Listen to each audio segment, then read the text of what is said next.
Things over to our moderator today, Russ Summers. Russ is Vice President of Marketing for Quantified AI. He's going to tell us about the rest of the panel and take things away from here. Russ, thanks for joining us today.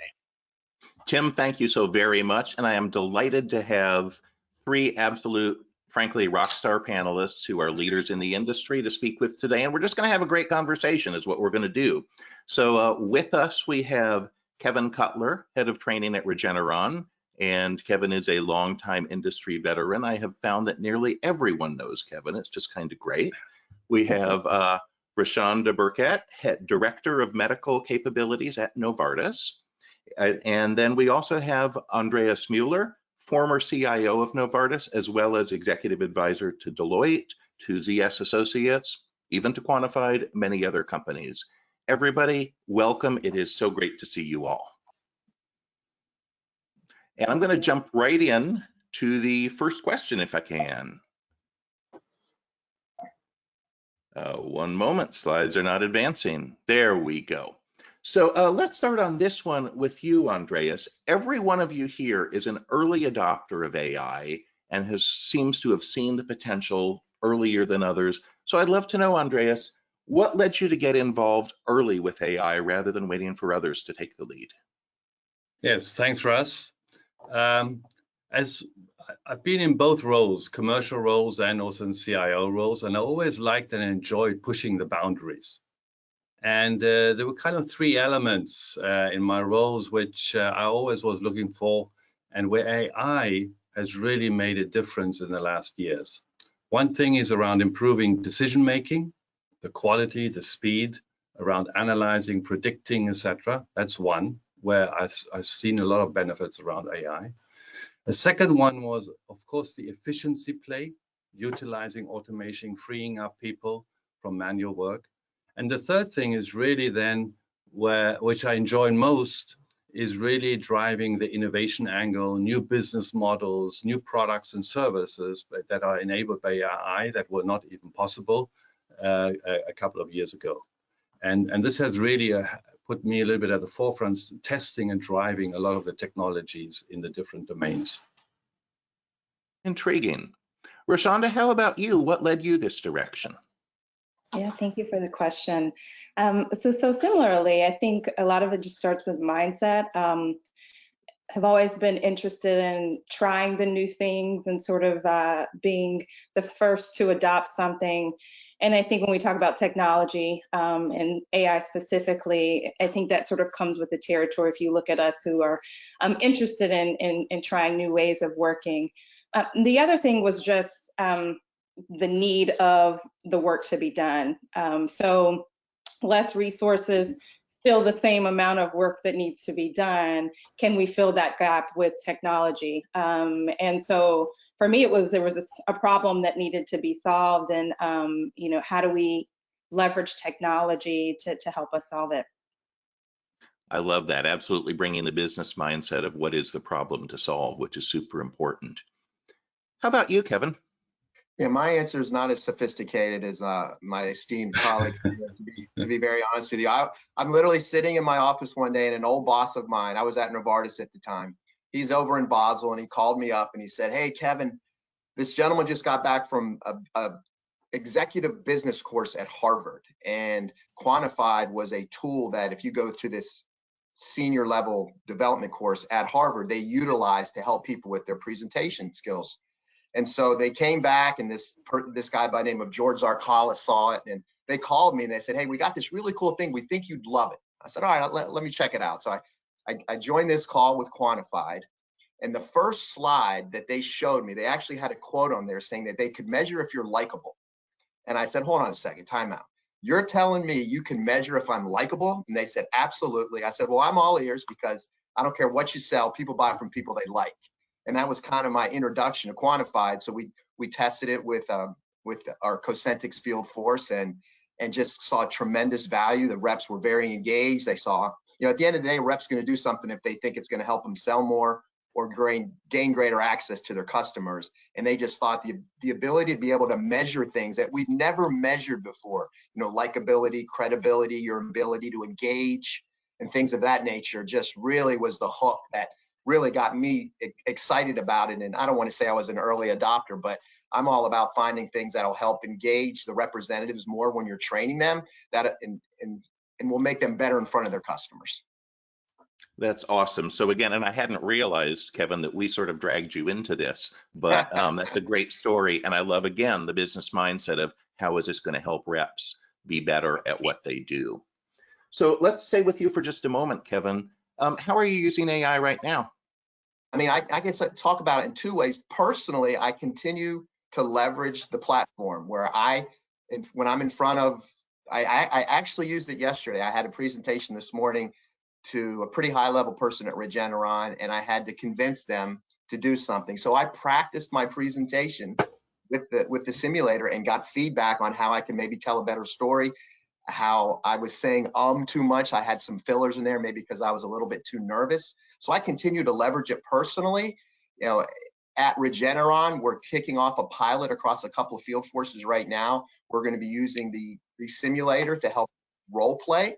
So we're going to get some feedback on that, and then hopefully expand that to other field forces and other uses within Regeneron. And then lastly, I'm seeing AI just trickle in a lot more in how we communicate at Regeneron. So there's something called Synthesia, where you have the ability to build an avatar. So we're embedding these avatars into emails, into PowerPoint presentations to give them a little bit more life versus just reading a slide or sending out an email. So again, it's all about that engagement. And so some of these AI tools that we're using now help you become better at engaging people personally, and then the tools by which you communicate with your customers.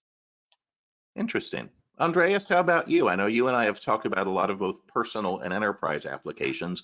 What are you doing right now? Yeah, but if you look a little bit at the enterprise, I think there's really the two plays. It's around what I'm seeing with the companies I'm advising and engaging with is all around customer experience. And this is really where AI, where Gen AI and themes are really driving a huge impact, what even a couple of, 2-3 years ago was not possible.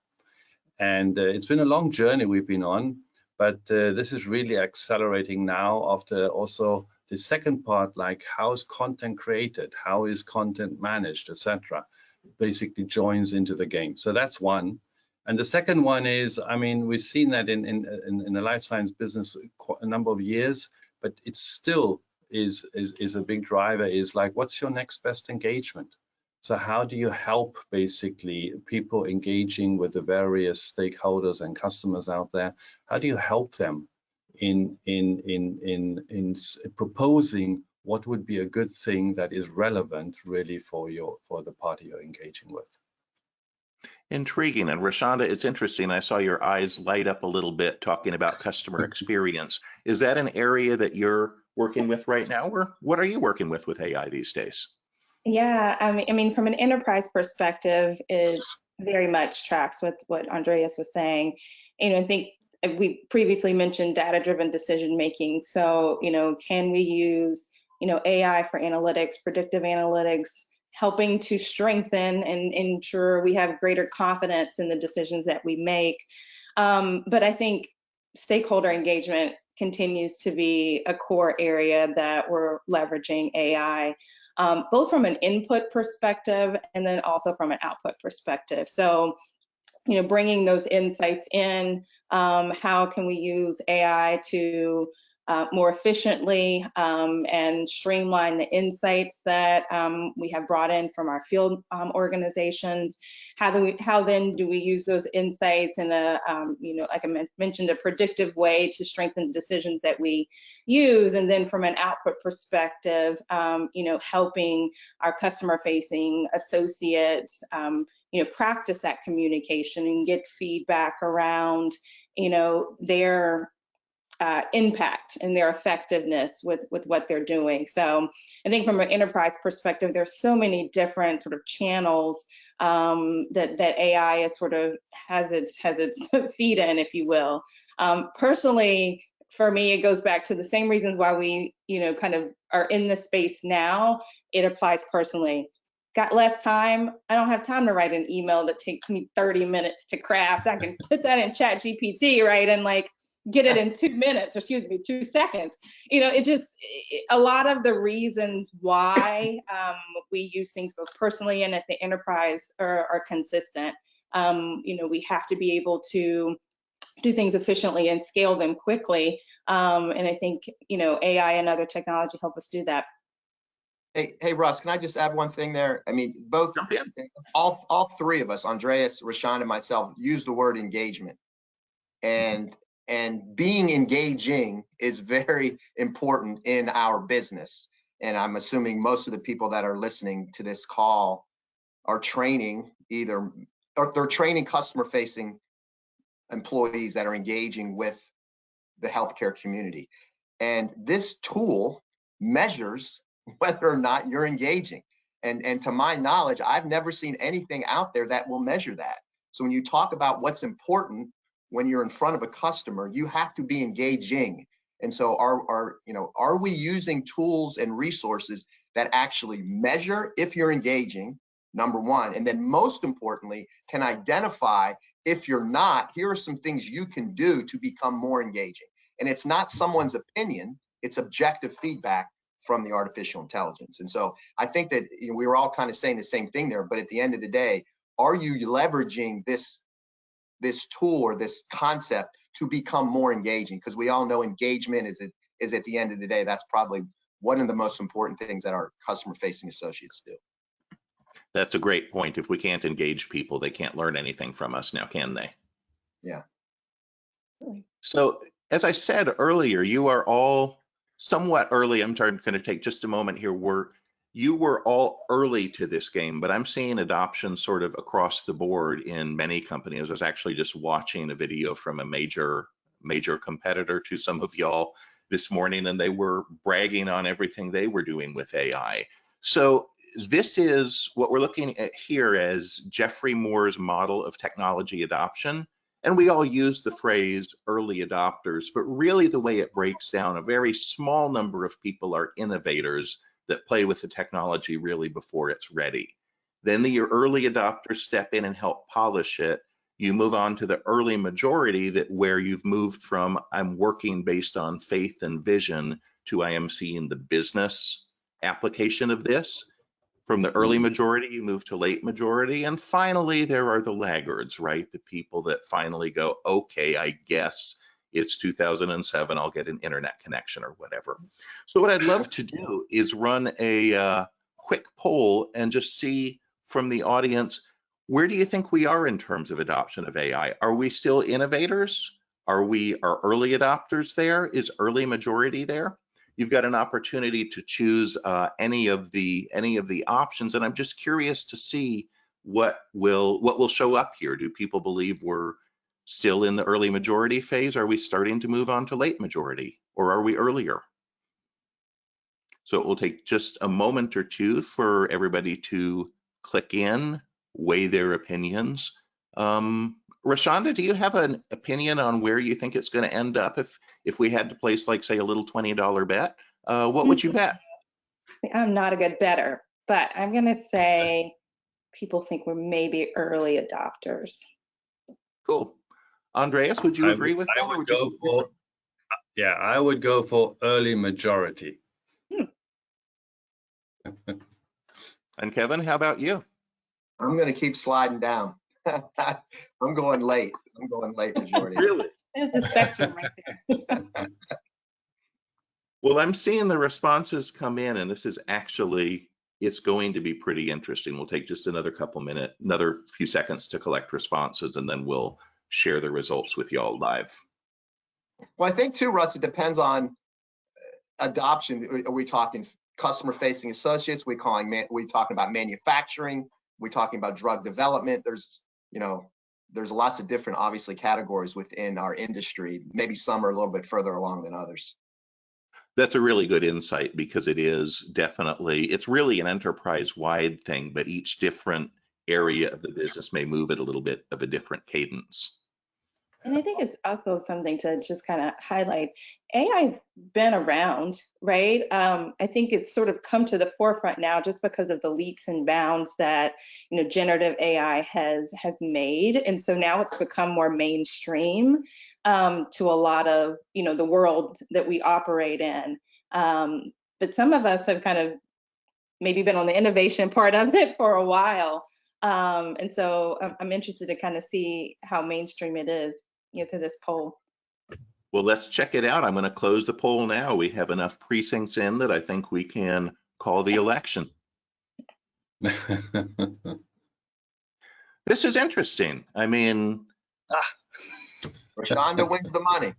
Oh, I can't even see anything, so I'll take it. now the results are showing, I'm seeing, 2% innovators, which I would agree that for the most part we're past there, but it probably depends on the organization and area. 43% early adopters, so that is the lead. But early majority is very close. Early majority is 39%. So I think this is really, really interesting to understand that we seem to be kind of moving into the meaty part of the curve, and we may be at that transition really into early majority and even late majority for some organizations.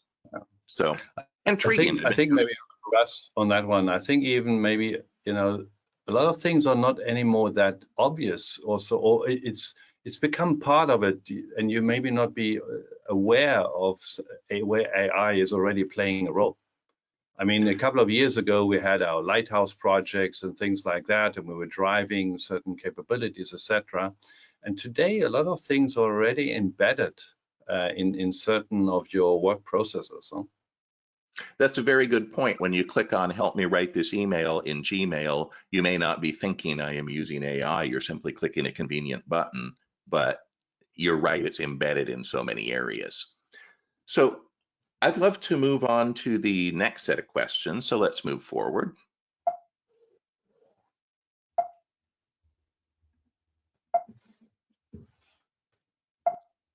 It is taking a moment to advance the slide.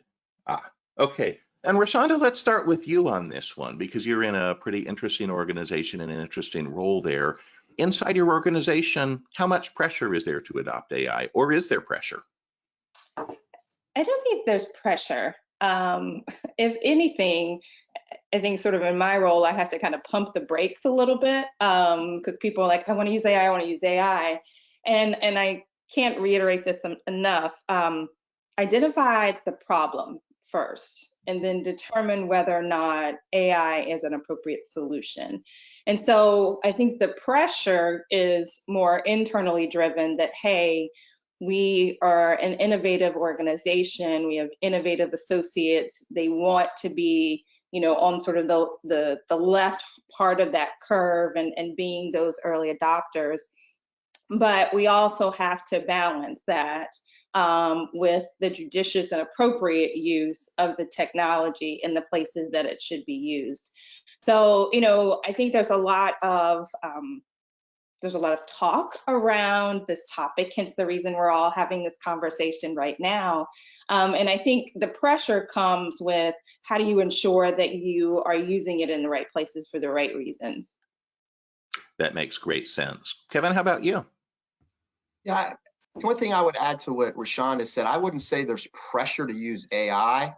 I think there's pressure on finding efficiencies, and there's pressures on reducing cost. And clearly AI is something that can help both of those subjects, but I wouldn't say that there's pressure to AI. It's more pressure on, hey, how do we do things better, quicker, faster, cheaper? Clearly AI can help in all of those areas. It's just kind of finding which one is best for your organization or the types of, Rashonda hit the nail on the head. What is your problem? Maybe AI is a great solution, maybe it's not. But we're finding that AI probably is is beneficial to a lot of problems, and we don't even know probably half of it. So that's kind of where my head is there. Yeah, there's an interesting thing that I've read a few times around trying to work from an AI first mindset as you're faced with a problem, asking, will AI help me solve this or not? Yes or no? And that gets to the business perspective that both of you have evangelized here. Andreas, what do you see with your clients? Do they have pressure to adopt, or how are they thinking about it? Yes, I think it's both. There's a little bit of pressure due to the things what Kevin and Rashonda was saying, but there's also a lot of pull, because people, especially certain other generation or other thinking coming in, they want to do things differently. So you also see a pull. And now, especially in we were talking a little bit about our life science industry, but now you also have to bring in certain other reflections. Well, what do you want to do? What can or what would you do from a legal point of view, from a data privacy point of view, from an ethical point of view, very, very importantly. And so this needs now, in terms of adopting AI, not just always charging forward with, oh, I've got a cool idea and this and that, but taking these things into consideration. And then most importantly, also make it measurable.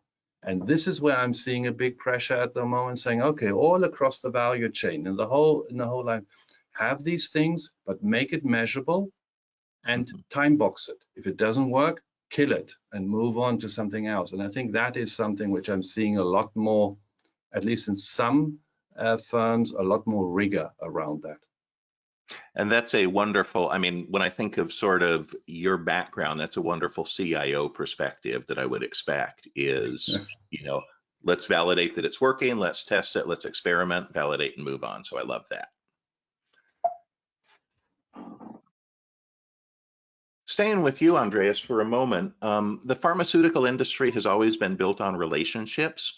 I'm curious to know, do you see AI as posing any risk to that model? Are we going to reach a world where, for example, we have AI bots chatting with HCPs rather than actual humans being sent out into the field? Or does it pose risks, or does it pose opportunities? I'm always an opportunity guy, but if I should say something to risks, I always try to look at the glass half full than half empty. But yes, there are risks there, and I've seen that also happen, that sometimes you get so much engaged in technology that, and you look at all the cool algorithms and this and that, and you actually, is this actually helping to enhance our relationship, or are we just trying to build some kind of automated thing for say a sales representative or something else, which really will not help building on those relationships, which are key, or for an MSL or so.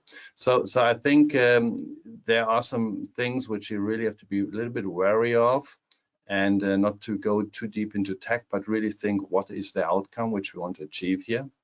But then on the opportunity side, well, actually, I leave the opportunity now maybe to someone else, and then I maybe can chime in there. But I think there are so many more opportunities if you manage the other things accordingly around this. I think this is where just looking at history can be informative. Technology will continue to evolve, right? So those that are open-minded, have that growth mindset to think, this will continue to iterate. How do I better understand how I can use it? So the opportunities that are there, right? And really kind of honing in on what that looks like. Those people will continue to move with the technology versus those that kind of wait to adopt it. When we think about the internet example, right? When it first came out, it was this foreign thing. You're going to go search on your computer and it's going to give you results of something that's out there in the whatever. We don't know where it is, right? We don't even think about that now. Google is our best friend, right? You're going to go to Google before you go to your mama, and so I think it becomes a part of how we live life, and this will too. And so when we think about, what are the risks versus what are the opportunities, I think we do have to shift our mindset around how do we then use this technology to promote positivity versus how do we use it for something that is not. And I think that gets to your point about, Andreas, about the ethics too, right? We still build the tools, right? There is a person that is, kind of set forth the pathway of AI as we're sort of operating in it now. It still needs human decision making to evaluate the output and what you receive. We are not yet, and I still think far off from really having something that is going to replace human beings and the intellectual cognitive abilities that we have to be able to truly leverage in a positive way. So I think we have to be cautiously optimistic, understand where the pitfalls can be, try to mitigate those areas, but also really get on the train because it's going to move. And I think we have to be a part of it. Love it. And I actually heard between the two of you sort of an implicit framework, which was, the outcomes matter most, and then the relationships matter because they facilitate those outcomes. And the technology is really just an enabler of relationships and outcomes. It's sort of what if I were to synthesize what you both said, that's sort of what came through to me. Absolutely. Kevin, I don't know if you saw it that way or if you had a different perspective. Yeah, I listened to those, how you just kind of teed that up, Russ, made a ton of sense. And I'm looking at the slide and I just see the word relationships. And that is clearly the bedrock of our industry. It is relationships. Now, there are people out there that think, they wondered, is it going to replace me? And I had these conversations, don't worry about AI replacing you. Be worried about the companies and people who leverage AI to build stronger relationships. Because at the end of the day, this is why I really jumped in the pool full force with Quantified. Was if you're going to build, what drives relationships? If you think about the people you have the best relationship with, you like them, you trust them, you think they have credibility, you think they're authentic, they're engaging, right? Those are the things that draw you to people. Those are the things that, in my opinion, I want to have a relationship with Rashawn because she has those qualities. So we have a tool now that will measure if you are coming across that way when you're talking to someone. As I like to say, how am I landing on you when we're speaking? So now we have this technology that can measure if you have these qualities. And like I said before, if you don't, it will give you suggestions and coach you on how to get better in those specific areas, which will then lead to, better relationships. So there's obviously risks in everything, but I'm with Andreas on this one. The opportunities, when you just think about relationships and how to make them stronger or build them, this is the biggest no-brainer I've ever seen. So I don't want to be too commercially here, but it's just what drives relationships. Yeah, I think Kevin, maybe closing the loop there. I think in the past couple of years, we've done a lot on what is presented, content and this, and have we done that, etc. We've also done a lot in terms of all this omni-channel, which channels, when, etc., etc. But the most important thing is really how, and how am I doing that? And I think to do this efficiently at scale, to really do that the best possible way for managing those relationships, that is now only enabled with AI. And I think that is really a big change for our industry, to do that at a very cost-efficient, scalable manner across the globe. And those companies that embrace that more will have, of course, an edge. Yes, I completely agree with you. Very cool. We're going to move on and we're going to try another poll here because I'm very curious as to what the organization is going to have, what the audience is going to have to say on this. We talked a little bit about where we are on the adoption curve in general, but now I want to bring it down to your sales team or your field force and just ask the audience, is your organization currently deploying generative AI tools for your sales team? And I'm curious to know, are you doing it now? Do you have a 6-month timeline, a 12-month timeline? Or perhaps you're saying, no, we have absolutely no plan to deploy this. So curious to know, this is just, again, more than anything, this is going to help, I think, level set us all on where people are in the adoption curve for this specific challenge of working with sales teams and field teams. So we will give this just a moment. I do see responses. I won't even say trickling in because they're kind of thundering in, which is very nice to see. We're already up to 37% of precincts spoken for here. Kevin, do you have a take on, do you think most people are already in the deployment phase, or do you think people are working towards that?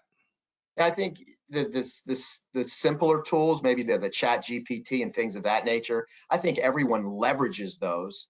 I'm not sure would that be something you deploy for your sales team, but I would think it's either going to be yes or we plan to deploy within 6 months, because I think, you know, we've already talked about this. You're going to be left behind if you don't. Yeah. Rashonda, do you see it the same way, or would you see it differently? No, I agree. Train has left the station. And I think why we see so much interest in topics such as this is because people are trying to figure it out. And they're trying to figure out the right use cases. They're trying to figure out the infrastructure, right? They're trying to ensure that they can do it. Now, I think that's where we'll see some differentiation, like who's able to do it well and systematically and scale that and operationalize it. But I think a lot of people are doing something. And so I agree. I think they're either already doing it or they will be doing it pretty soon. Yeah, or the other perspective is, you know, just to play devil's advocate for a moment, sometimes there are things where everyone is talking about doing it, but nobody's actually doing it. Andreas, do you think there is any risk that we're in that situation? No. No. I think we're moving ahead on this, and but taking a lot of these things, what I was mentioning earlier, we need to take into consideration, especially if you go to your customer-facing team. You need to take a big attention around the different ethics and things like that, to handle that. That makes great sense. Well, we've got enough votes in that I'm going to go ahead and close it, and the results are fairly interesting. A clear leader with 40% yes, but or you know, 17% close to deployment within 6 months. But I am intrigued at the 38% with no plan to deploy generative AI. Do any of you have a take on why that might be? Could be resources available. Like I mentioned, the infrastructure to do so. And we saw the curve, right? Like individuals that just either don't believe in the concept or going to wait and see. I think there could be a lot in that 38%. I think too, Russ, there is a little bit of, I don't want to use the word fear, but you know, I can think of a couple of examples that I'm aware of where people say they're interested, and then, okay, it's got to go through, you know, your typical info security reviews, IT, and there's always like, well, if we let this AI inside my walls, yeah, how do we know that the information is going to stay there? Will they share? There are people that think that way, and they'll kill things based on, I'm just not quite sure that I can trust that what I'm going to tell it is going to stay here and it's not going to get out onto the internet or whatever. There is some fear there, I think. That makes sense. I mean, there's certainly the compliance issues and the ensuring that we're organizationally buttoned up. Andreas, as a recovering CIO, I'm curious to know how you'd advise people to navigate that. I think you mentioning that earlier, Russ, in the intro, the adoption of new technologies is, we have never seen an adoption of Gen AI. Yeah? People think it's linear, but it's exponential. Huh? And so my recommendation would be to experiment, even if you don't say, okay, go full out, but experiment with that and see what value you can get out of that. Of course, always take into consideration, this is not tech, huh? So think about what you want to achieve with it from a business point of view and the business challenge. And I've seen the one or the other CEOs of large companies in our sector making it mandatory to have Gen AI projects across the value chain with defined outcomes and making it measurable. And I think that is something which then the CIO immediately has to support in the different areas, and taking, of course, the security measures and the data privacy and all these things into consideration. So I think we really should move ahead on this, and that would be my clear recommendation here. Sounds good. Speaking, go ahead, Rashonda. So I was just going to add a little bit to that, and something that you mentioned, Andreas, and to build off of it, is the ability to just pilot, right? Like, you don't have to go all in across everything. There's value in exploration, and what that allows you, it's a smaller ecosystem. You can get learnings, and if it doesn't work, you can fail really quickly and figure out the next thing, right? So you haven't invested a lot of resources, time, effort, right? You're doing that on a much smaller scale, but it offers you some learnings around where this could work or not, who are the appropriate users, you know, your target.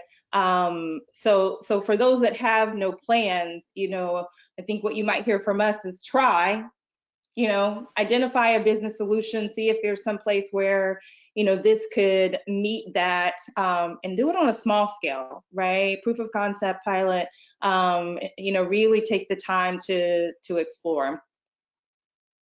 That makes great sense. I'm going to move forward to, I think, the next slide, next couple of questions, and I am always having a clicking problem with this. I'm not sure why. Just bear with me. I'm evidently not. There we go. Hallelujah, we got it. What challenges have you each seen integrating AI into existing training and development programs? And are those challenges different for, you know, when we talked about, Rashonda, you were talking about small stuff, piloting stuff. Are those challenges different for sort of enterprise level solutions versus, you know, ChatGPT and similar tools? Rashonda, what's your take on that? Have you seen challenges? Yes. I think it goes back to, I think it was Kevin, you were mentioning about a little bit of fear. You know, new things can be uncomfortable. And when we're talking about, you know, some tools where you're getting feedback on your communication, how you're coming across, that can be a little jarring, that a computer might be trying to tell you this. So there's some barriers, and I don't believe this. You know, this is, I've been doing this my entire career. What do you mean that I've got an opportunity to deliver in a different way? So when I think about sort of those aspects, I think it's very important to remember the change management that goes along with any of these new technologies, tools. Integrating AI is no different. That's where, you know, your smaller pilot groups can be your champions and then your voices of success. But I think you have to go into it with a heavy anticipation that you're going to get some roadblocks into how individuals think about technology, and where they really feel the applicability is. So very strategic in terms of anticipating headwinds, shaping the program to be shaping and sizing so that you know that you can get it through. Kevin, what would you add to that? Yeah, I like where Rashonda was going. There definitely is some fear there. I remember early on, you hear people, well, who's going to see my results? Or, well, what do you mean I'm not likable? You know, is my manager going to ding me? Am I going to get less of a raise because I'm not engaging? So there are people that are out there like, where's this information going to go, right? But I think, and that you can work through that. But as most people on this call who are in the training world, the biggest thing that I saw that was, it's just, it is what it is. It's the shiny new toy, you know, a phenomenon where you get maybe some quick uptake where people are excited about it, and then they do it a couple times and it's like, yeah, it's okay. So you really, and I think Andreas, and maybe Andreas and Rashonda both talk about this, you have to have a plan by which, okay, here's what it is. What does that communication plan look like? What are you measuring? When you're talking about the field force specifically, I'm just going to talk about the reps. And I said this earlier on, they care about two things. Will it help Will it help me get access to my customer? That's important, but the most important thing is, will I sell more? And do you have a way to communicate and measure if you go into and you utilize this type of technology? Does it lead to increased sales, increased access? So when people start seeing that, hey, the best of the best are engaging 2, 3, 4 times a quarter, they're winning President's Club, they're getting the most incentive dollars, or they're getting better access, people will start paying more attention to it, and that shiny new toy phenomenon might disappear because, hey, my colleagues are using it, they're selling more, they're getting better access, I'm going to continue to use this. And then last but not least, and I know everyone will agree with this in the training world, what are the managers doing to coach to it, to pull through it, to set the expectation on usage, on how we're going to utilize this, not to smack you, but how I'm going to utilize this to aid in my conversations with you when I coach you around your performance or your development. I love the pull through is kind of everything there, isn't it, Kevin? That matters so much. It really is. And Andreas, Yeah. you work with a number of organizations. What do you see? Yeah, I think not to repeat what Rashonda and Kevin are saying, but it's really on all the levels where you need to drive your change management. It's not only say if you take the sales representatives or MSLs, but also their managers, the training programs, because everything is changing there, and then this brutal, to some extent, transparency. But yes, that's what it is. And before, a lot of this data was not maybe available like that as a leading indicator before finally prescriptions and things, etc., are signed and coming in. So you now have a lot more leading indicators in terms of where are you good, where are we not, and I think that is something which, where people really require a mind shift change. And seeing it, like Kevin was saying, seeing it as a tool, it helps me. I can be at home, I can train, etc. And as long as you see it a little bit like a personal assistant helping on that, I think if you have that mindset to the whole thing, I think then I've seen quite a number of successes. That makes great sense, and that actually leads very nicely into the next question, which give us a moment and we will get there. There we go. You love that beeping thing, don't you, Russ? I know that it's driving me crazy, but it is probably a configuration on my Mac that I need to change. Starting with you, Kevin, what proven value, because a lot of this has been about people want to play with new toys, try new things, and this panel has been resolute about it's about the business value, and I love that. But I'd like to challenge each of you, starting with Kevin, what proven value have you seen from incorporating AI into learning programs? I mean, I'm going to go back to kind of what I talked a little bit about before. The value is the representatives are getting better, number one. And for me, what I really got the most joy out of when I talk to the leaders, we're providing them with a tool to help them that is not subjective. It's not someone's opinion. This is objective information that will assist you in your coaching of your team. It doesn't matter if I'm an MSL, if I'm a reimbursement manager, if I'm a sales representative. You now have a tool, if used appropriately and correctly with your manager, helps you get better. And it actually helps your manager pinpoint the coaching, because we've all probably had managers where it's all over the board.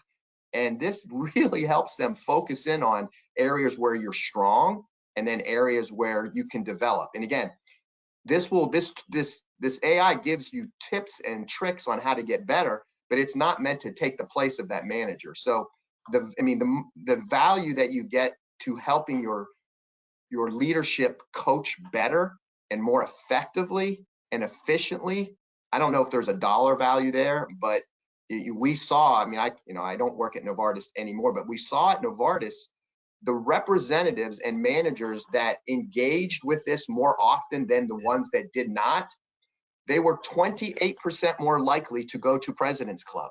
And when you start throwing around information like that, people's eyes and ears open wide up. Now that to me, it's very siloed value for the field force. But at the end of the day, that's what we're trying to do to help our reps be better there. And when people saw President's Club quantified, like, whoa, wait a minute, let me take a better look here, because not only from a executor but a coach, we're raising the level on both sides of the equation there. Love it. And to get teams to adopt things, you often need to have what I call WIFM, what's in it for me. And if you tell me that you can increase my chances of being into President's Club, all of a sudden, even if I didn't care before, I'm all ears. What about you, Rashonda? What proven value have you seen? Yeah, so being on the medical affairs side of things, we always, struggle with like what are the surrogate indicators of success. But one of the ones that we've really been able to leverage and sort of have come to the top is around sort of accelerating the time to readiness. And when we have either new MSLs, or we have new clinical information, new data that we need to be sure that we are effective and impactfully communicating, we have found AI to be really helpful in accelerating that time. And what we mean by that is normally the course before we would use technology would be, there would be a manager that would observe a behavior, or a peer that would observe that behavior. They may get feedback, and then it would be another 3 or 4 months before there was ability to observe that behavior again to see if it had changed. Now we can do that within a week, right? You go into a session, you have a practice opportunity, you get objective feedback that also, to Kevin's point, can be shared with your manager from a coaching perspective. But I, as an individual, can directly see, okay, here are where my opportunities are. Here are some of the places that I'm missing key information or key scientific messages. I can quickly, respond to that feedback, go in and practice again and see if I've improved.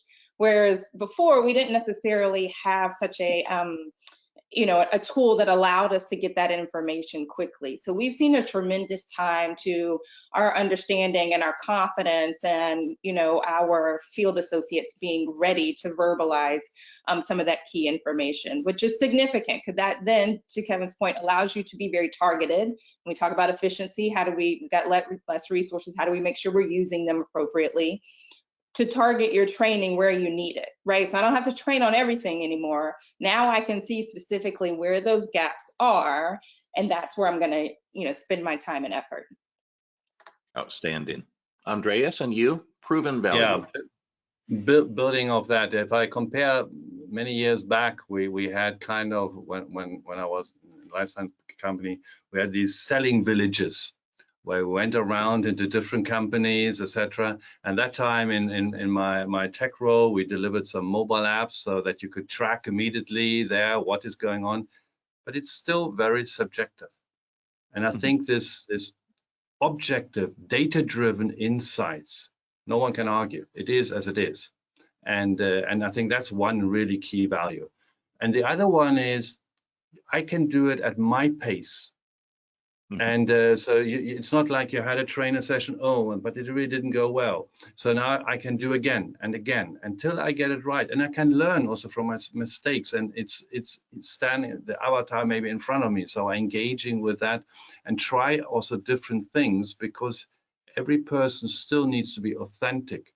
And so it's not just speaking something what the script is, and then test out how does this go. And so I think this is something which where I've seen a lot value, because now we can really do that at scale without these large selling villages, etc., and doing more subjective trainings. Yeah, so I've heard, a couple clear values. One is, time to readiness, compressing that, getting people ready quicker. And another, per your point, is scale. So there's, sort of some clear value in this. Yes. I want to add one more thing. What Andre said, it's my space, but it's a safe space. Yes. And that was probably the biggest whiffum that I got. People want to practice where they feel safe, and to be able to do this without anyone smacking you or interrupting you or telling that stinks. This is a safe space where you can practice, get objective feedback, and then you can share with your manager for coaching. So the safe space thing that Andreas speaks of is enormous when you talk about the value, because people will be more likely to do something if they feel safe. They will practice more. And would you say, just sort of dovetailing into this question, would you say that that's the best use case you've seen so far, Kevin? I mean, it's up there, because at the end of the day, you want them to practice. Mhm. And that's why we're doing that is what Quantified is. It is you practice, and you want to do it in a safe space. I mean, they won't do it if we've all been to the selling villages. Sometimes they're so manufactured, it's not real world. That's not how call is really going to happen. But if you provide a safe space for somebody, they'll be more likely to engage and really give it their best shot and not have to worry if they're going to get a ding from their manager.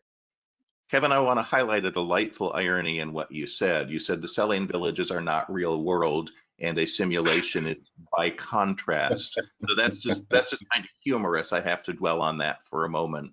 But Rashonda, how about you? Have you seen other use cases that have been, because I love the way you talked about sort of the whole value chain. Curious to what use cases you've seen that you felt were the most compelling. Yeah, I mean, I think we sort of hit upon the communication aspect, the engagement aspect. I also think AI and generative AI and sort of content development, so e-learnings, right? Like I can sort of list the, learning objectives, audience, allow AI to sort of craft, right? A specific, workshop, training.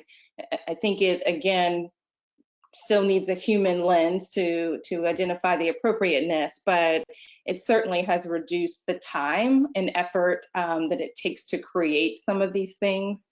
So I think that there's a lot that we're doing right now, and it's just continuing to grow, just leaps and bounds. I mean, I just look at what we were doing last year to what we're doing this year to the things that we are here, that we hear are coming from, various partners. And I think that we continue to iterate on these things, and interested to know what next year will hold, because we'll probably be talking about completely different use cases that we can't even imagine right now. And I'm actually going to alter the question for a moment for Andreas, because you said, Rashonda, I wonder what we'll see next year. Andreas, give me a wild prediction about a use case we're going to see in a year or two that we're not using now. Oh my goodness. Okay. Now, what has been intriguing me is of course we've been focusing a lot on say sales, or where we interact with customers and this and that. But I think next to the obvious ones, and I come to your point in a moment, Russ, obvious ones like onboarding. You can accelerate onboarding with this very much. Huh? And especially in some markets, you maybe have a little bit more churn and this and that. So it actually has a huge impact there if you get your reps quicker up on that. But what I always thought is, why not use this also for other persona groups within the company? How do you present, basically, when you present your business case in front of your steering committee? How if you have an exchange like that? So also there, you wonder sometimes, well, why did I not get my business case through? Well, maybe I wasn't the most empathetic way I did it, or I was not that engaging, to pick up the word of Kevin. So I think also for the communication and engagement within companies, I think this could be a really cool thing to do that, and it would opt up the level overall within a corporation. Intriguing. Just to build upon that, because I think that is so important. We've kind of talked about external, right, use cases, but communication goes across, right, the stakeholder landscape, and just the strategy, the execution of the strategy, the communication of that, right? It all boils down to, how do I get my message across? How do I get my vision across? And that is just as important, from an internal perspective as it is from an external perspective. And so how do we get better at that overall, I think is just very key. So totally agree, Andreas. It is not limited to engaging externally. Yeah, we all fundamentally, as part of our roles, sell, whether we sell new programs or anything else. And your point is, if it helps us sell externally, it can also help us internally. This last question, what's interesting is a very close paraphrase of it came in from an audience member. So I'm actually going to read that. Let me find that. How would you propose, and this is a great career management question, how would you propose we position ourselves to get on the appropriate team to walk this through our corporation? So this is someone thinking, I'd like to help this adoption, I'd like to help lead it. How do I position myself? And each of you has led programs in this area, so you should have, potentially some good advice here. Andreas, would you like to lead off? Sure. First of all, the obvious. What do we want to change? And where do we want to have an impact? So you don't come up as a tech geek and this and that, etc. But what is the impact we want to have? And I think that's the first thing. And then, boy, does this field change quickly, huh? So you also need to be prepared if you want to do more with AI in a career. And I think it's actually not a choice nowadays. You really need to be prepared on a really fast, continuous learning journey, and experiment with things, maybe also in your free time with things, like Rashonda was saying early on. I'm using now ChatGPT to draft up an email. Of course, you still need to put your common sense on, say, do I really want to send it like this? But it gives you good input. So utilize it a lot also in your private, personal life, because it really is quite eye-opening to see what is possible today. But always have a business objective and make it measurable. Business objective, make it measurable. Who wants to build on that? And play, right? And get in and experiment. I think that's one of the things that I'll leave you with is volunteer to be an early adopter for other things in the company, right? There's always testing going on. How can you be a part of those teams? Then you'll start to understand just the process of change management and getting things adopted, so that once you have that business solution, as Andreas mentioned, you've got a clear plan around how you're going to move this within your own team function, right? Project. But don't underestimate the value of just going in something and clicking around. There's a lot that you can learn with just exploration. I responded positively when you said play, because to me, play is actually not recreation. It's the best way we learn sometimes. So I love that you phrased it that way, Rashonda. I don't have much. I mean, I was going to say the same thing. Go play around with it. You lead teams. You're part of teams. What do you value? You value when people bring new things to the table. So get educated on it. Read. Go out there. Play around with it. Spend $20 or $50 of your own money and get an app that allows you to test it out, play around with it, and bring your thoughts and ideas to your organization, because then they will listen to you, because we don't want to keep doing the same thing. So the organizations that will excel in the future are the ones that are going to be bringing things like this. And maybe there's going to be a new AI in 5 years, whatever, it'll be a different acronym, but it's coming. And so what are you doing to make sure that do you read? We're all busy, but play around. I think, Rashonda, that's great advice.